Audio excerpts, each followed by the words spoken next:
Hi hello வணக்கம் நண்பர்களே, நான் உங்கள் தோழி வினு. இது வினுஸ் தமிழ் ஆடியோ நாவல் சேனல். என்னோட கதைகளை என்னோட குரலில் கேட்க நம்மளோட சேனலை சப்ஸ்கிரைப் செஞ்சுக்கோங்க. பிடிச்சா லைக் பண்ணி உங்கள் பொண்ணான கருத்துக்களை கமெண்ட்டாகவும் பதிவு பண்ணுங்க. வாங்க கதைக்குள்ள போகலாம். பிழையும் சரியில் முடியுதே.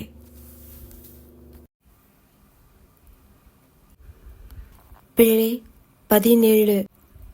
பரத், நான் சொல்றத கேளு. ப்ளீஸ் அந்த கத்தியை கொடு என்றான் ராம். சாரிண்ணா, எனக்கு வாழ பிடிக்கல, எல்லாரும் என்னை மன்னிச்சிருங்க, பாய் என்று கையில் வைத்திருந்த கத்தியை தன் கழுத்தை நோக்கி கொண்டு செல்ல, பரத் என்று அலறிக்கொண்டு எழுந்து அமர்ந்தான் ராம்.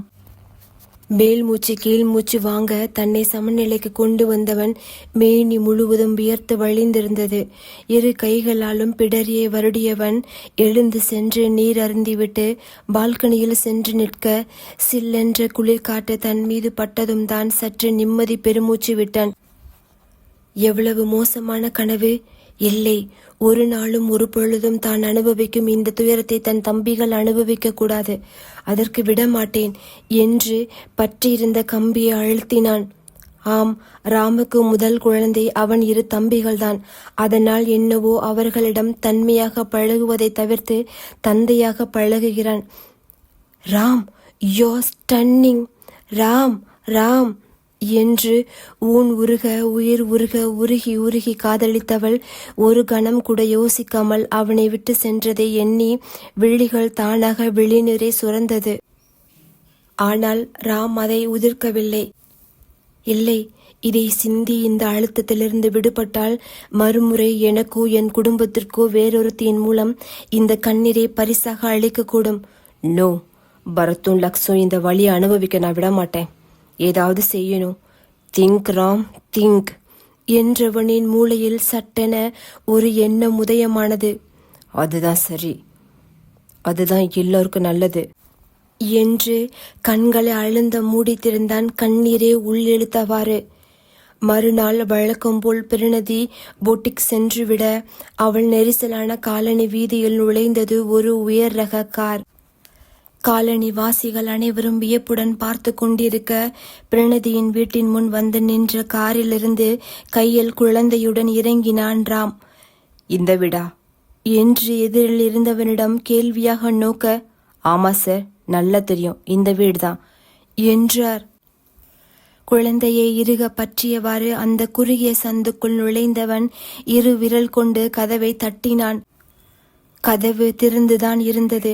அந்த சின்ன வரவேற்பறையில் ஆட்கள் தான் இல்லை. மறுமுறை தட்ட, அதான் வர்றேன்னு சொல்றேன்ல என்று கத்தியவாறு வந்தார் தனம். வெளியில் நின்றவனின் தோற்றத்தை கண்டு சற்றே உதறல் எடுத்தாலும், யாரு நீங்க, என்ன வேணும் என்றார்.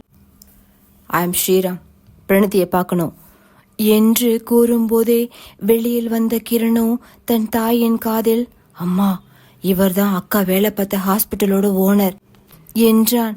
அப்படியா? ஐயோ, ஏண்டா, ஏதாவது கடன் வாங்கி அடைக்காம விட்டுருப்பாளா என்று வினவ, எம்மா, அதுக்கு எதுக்குமா அவரே வரணும்? அந்த ஆஸ்பத்திரி செக்யூரிட்டி அனுப்பியிருக்க மாட்டாரு, வேற ஏதாவது இருக்கும், முதல்ல உள்ள கூப்பிடு என்றான். தம்பி வாங்க என்றதும் வெளியில் கால்வாய் நாற்றம் சகிக்க இயலாதவன் வீட்டினுள் நுழைய இன்னும் பெரிய அவஸ்தையாகி போனது ராம்க்கு. ஏனெனில் பிரணதியின் தந்தை வெகு வருடங்களாக படுக்கையில் இருக்கிறாரே, அந்த வாசமும் ஃபினாயில் வாசமும் குமுட்டியது அவனை. ஹாலில் ஒரு ஓரத்தில் இருந்த நாட்காலியை போட, இது தன்னையும் தன் குழந்தையும் தாங்குமா என்ற எண்ணத்திலே தயக்கமாக அமர்ந்தான். தனமோ டீயும் பிஸ்கெட்டும் எடுத்து வர, சாரி, எனக்கு டீ காஃபி பிடிக்காது என்று பொய் சொன்னான். இது தாய் மகனுக்கு புரியாமல் இல்லை. இருப்பினும் அவர்களை அதிகம் யோசிக்க விடாதவன், நான் பிரணதியை வேலைக்கு ஆஸ்திரேலியா கூட்டி போகலான்னு இருக்கேன். ஏன்னா அவ என் பொண்ணை ரொம்ப நல்லா கேர் பண்றா. அதுவும் இல்லாம அங்க வந்தா அவளுக்கு நல்ல சேலரி கிடைக்கும். மீன் 3 times extra. Just few more years. Mean time விருப்பம் இல்லைன்னா அவ தாராளமா ரிட்டர்ன் ஆயிக்கலாம். யோசிச்சு சொல்லுங்க என்று எழுந்து சென்றவன் திரும்பி, இந்த ஆஃபர் இன்னொரு தடவை கிடைக்குமான்னு தெரியாது என்று விட்டு அவர்கள் பதிலை எதிர்பாராமல் விறுவிறுவென சென்று விட்டான். அடுத்த 45வது நிமிடம் தம்பியின் முன் அமர்ந்திருந்த ராமு சுழல் நாட்காலியில் தலை சாய்த்து ஆழ்ந்த சிந்தனையில் இருக்க, பரத்தோ ராமிடம் எதுவும் கேட்கவில்லை. ஏனெனில் பரத் ஓட்டுநர் மூலம் அறிந்திருந்தான் ராம் பிரணதியின் வீட்டிற்கு சென்று வந்திருக்கிறான் என்று. இருப்பினும் ராமாகவே, பரத், அந்த பொண்ணோட டாக்குமெண்ட்ஸ் காப்பியெல்லாம் நம்ம கிட்ட இருக்குதானே, அதை வச்சு அவ ஆஸ்திரேலியா வர்றதுக்கு ரெடி பண்ண என்றான். அண்ணா, அது வேஸ்ட் ஆஃப் டைம். பிரணதியை பத்தி எனக்கு நல்லா தெரியும். அவ ஒத்துக்க மாட்டா. ஏன் இந்த திடீர் முடிவு? இந்த ஹாஸ்பிட்டலே வேலைக்கு சேர்த்துக்கலான்னு தானே சொன்னீங்க. எங்க டூ வாட் ஐ சே பரத். நான் உன்னை அவளுக்கான டாக்குமெண்ட்ஸை ரெடி பண்ணின்னு தான் சொன்னேன். ஒப்பீனியன் கேட்கல. மார்னிங் வர்றேன். கீப் ஆல் டாக்ஸ் ரெடி என்று விட்டு சென்றான். மறுநாள் பிரணதிக்கான கோப்புகளில் ராம் கையெழுத்திட்டு இருக்க அண்ணனை பார்த்து பெருமூச்சு விட்டான் பரத். அந்நேரம் அவன் மொபைல் ஒலிக்க திரையை பார்த்தவன் அண்ணனை பார்க்க, அட்டன் பண்ணு, என்னைக்கு ரெடி ஆகணும்னு கேப்பா என்றான் ராம் அவன் முகத்தையும் பாராமல். கொஞ்சம் ஓவர் கான்ஃபிடென்ட்டாக தான் இருக்காரு. இப்போ எப்படி அவர் நோஸ் கட் பண்றான்னு மட்டும் பார்க்கட்டும் என்று அட்டன் செய்து ஸ்பீக்கரில் போட்டான் பரத். சொல்லு பிரணதி என்றான். டாக்டர் என்று அவள் இழுக்க, சொல்லு என்க. எனக்கு ஆஸ்திரேலியா போக சம்மதம் தான் டாக்டர் என்றாள். வாட்? ஆனா அன்னைக்கு என்று அவன் முடிப்பதற்குள், எனக்கும் கொஞ்சம் சேஞ்சஸ் வேணும் டாக்டர், அதனால முடிவு பண்ணிட்டேன். மாற்றம் ஒன்று மட்டும்தானே டாக்டர் உலகத்திலே மாறாதது என்க.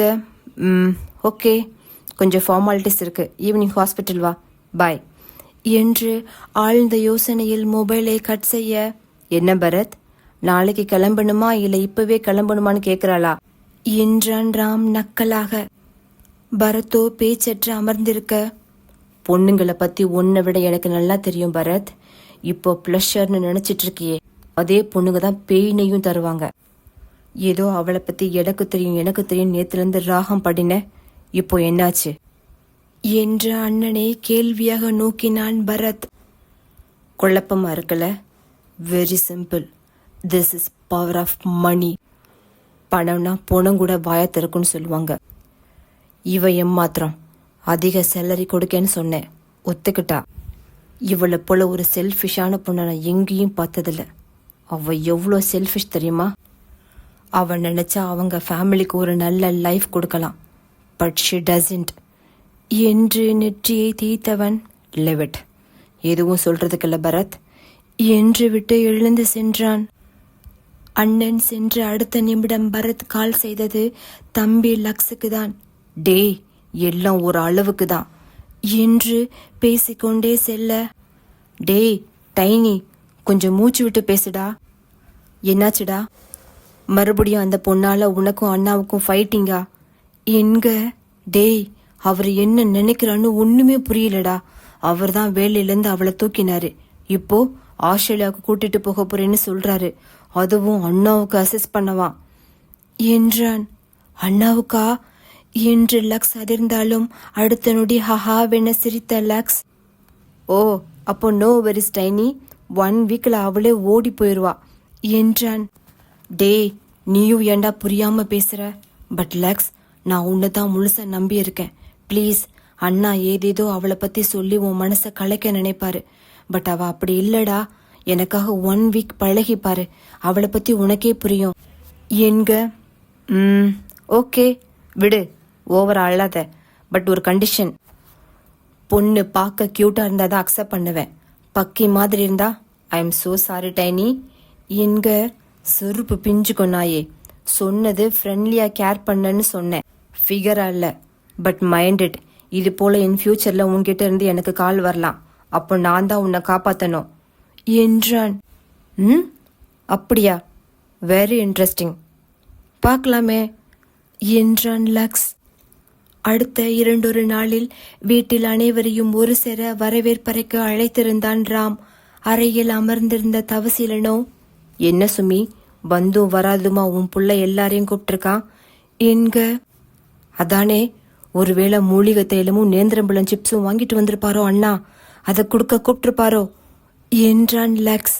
டொங்கென அவன் தலையில் தட்டிய சுமித்ராவோ, வேற எதுக்கு, பரத்தை பத்தியும் அந்த பொண்ணை பத்தியும் சொல்லத்தான் என்றார். சபா என்று பெருமூச்சு விட்டு தவசீலனோ, 5 வயசுல முதல்ல ஒரு பொண்ணை கட்டி பிடிச்சிட்டு விட மாட்டேன்றான்னு ஸ்கூல்ல இருந்து ஃபோன் வந்துச்சு. அன்னைக்கு ஆரம்பிச்சது. வருஷம் பொண்ணுங்க தான் மாறுதே தவிர பஞ்சாயத்து மாறல. பரத் ஒரு தொடர்கதை போல போயிட்டே இருக்கான் என்றார். என்னன்னு தெரியாம என் பிள்ளைய பத்தி தப்பா பேசாதீங்க என்றதும் லக்ஸும் தவசீலனும் சுமித்ராவை முறைக்க, ஹே என்ன செய்ய, அவனுக்கும் வயசாகுதுல, காலாகாலத்துல இவனுங்களுக்கு ஒரு கல்யாணம் பண்ணிட்டா எல்லாம் சரியாயிரும் என்று சுமித்ரா கூரையிலே, அது நடக்கவே நடக்காது என்று அழுத்தமான சத்தம் வர திரும்பினர் மூவரும். உங்க எண்ணம் என்னைக்குமே நடக்காது, வேற டீலரை பாருங்க, டோன்ட் வேஸ்ட் மை டைம் என்று போனை கட் செய்து பாக்கெட்டில் போட்டான் ராம். நெஞ்சை பற்றியவாறு அமர்ந்திருந்த லக்ஸின் நெஞ்சை தடவிய சுமித்ராவோ, கவலைப்படாத கண்ணா, ராம் நடக்காதுன்னு சொன்னது கல்யாணத்தை இல்ல, ஏதோ பிசினஸ்க்கு சொல்லியிருக்கான் என்றதும், ஒரு நிமிஷம் ஹார்ட் பீட்டே நின்னுருச்சு மம்மி என்றான். ஏண்டா என்க, ஏண்டாவா, உன் பெரிய பிள்ளை வேணும்னா சாமியாரா இருப்பான், வை மீ மம்மி என்றான். ஆமால, எனக்கும் மட்டும் உங்க பிள்ளைங்களை தூக்கி கொஞ்சம் ஆசை இல்லையா என்ன என்க. ஐயோ மம்மி, ராமண்ணா கிட்ட இப்படி சொல்லி தான் குழந்தையோட வந்து நின்னாரு. விஷயத்த கரெக்டா கன்வே பண்ணுங்க. மருமகள் வேணும்னு சொல்லுங்க, இல்லனா எங்களுக்கே தெரியாம எங்க குழந்தைய கொண்டு வந்து வளர்த்துக்கோங்கன்னு கொடுத்துட போறாரு. இனி ஏதாவது பேரன் பேத்தின் வாயை திறந்தேங்கன்னு வைங்க. Look at me mummy, me பாவம் இல்லையா என்று அழுதான் லக்ஸ். டே மகனே என்று கண்ணெடுத்து மகனை அருகில் அழைத்த தவசீலனோ, இவனுங்களுக்கெல்லாம் கல்யாணம் முடிச்சிட்டு உனக்கு கல்யாணம் முடிய 40 வயசாயிரும். அதனால ஒரு நல்ல ஐடியா சொல்றேன் கேளு. இந்த குடும்பத்தை டைவர்ஸ் பண்ணிட்டு அப்பாவை போல ஒரு இன்னசென்ட் பொண்ணா பார்த்து ஓடி போயிரு. அதை விட்டுட்டு என் குடும்பம் என் சொத்துன்னு இருந்தேன்னு வையே, அப்புறம் உன் கல்யாண கனவு கனவாதான் போகும் என்றார்.